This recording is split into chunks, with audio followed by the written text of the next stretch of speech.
This project started in the fall of 2015, and the original goal was to create a submersible that could travel down to the bottom of Torch Lake, which is a lake up here in the Keweenaw that had been polluted by the copper mining.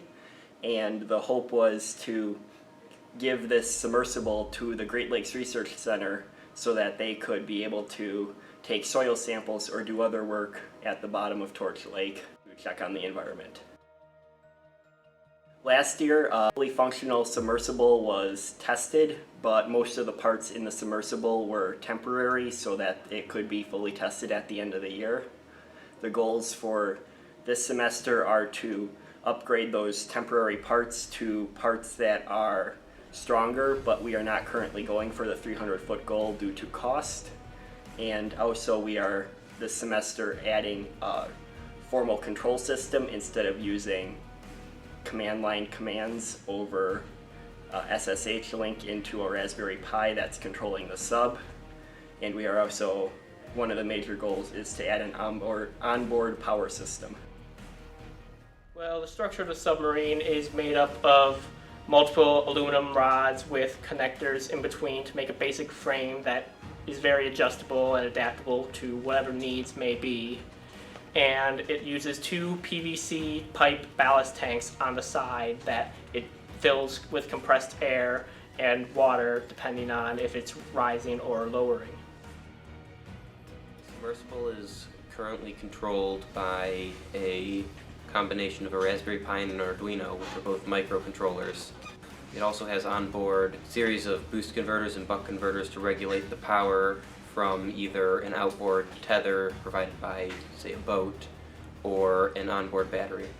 Another aspect of the project this semester is to create our own printed circuit boards, or have them made, so we can conformal coat them and make them waterproof.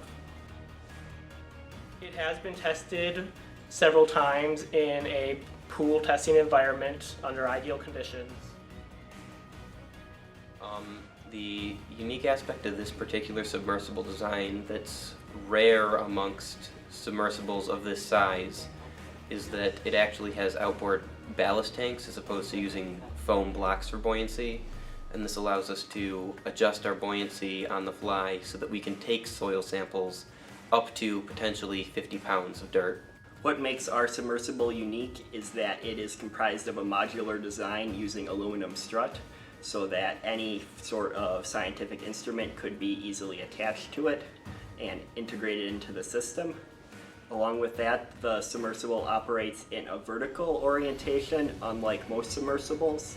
This was done because of the method of the air delivery into the system would cause the sub to naturally tilt into this position, and it is able to go vertically up and down very quickly.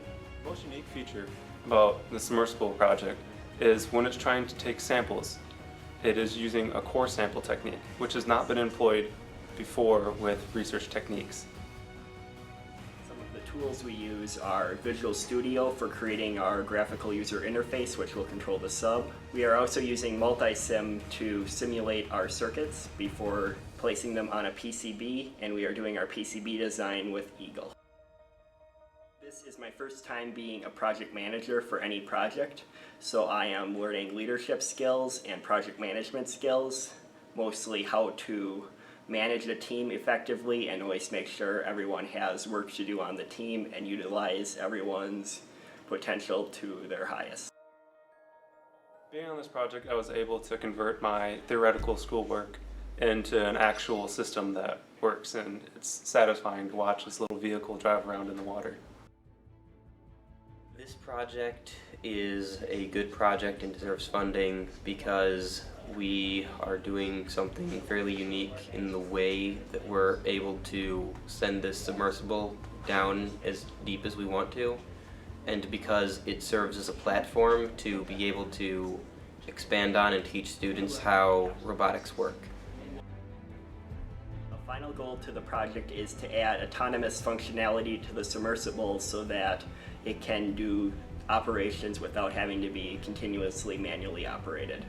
I see the project as a system that can not only work as something that will serve a wide variety of purposes, but something younger engineers, future engineers can use to experiment with, come up with ideas with, and learn more about in a similar way to what I've been learning from the project.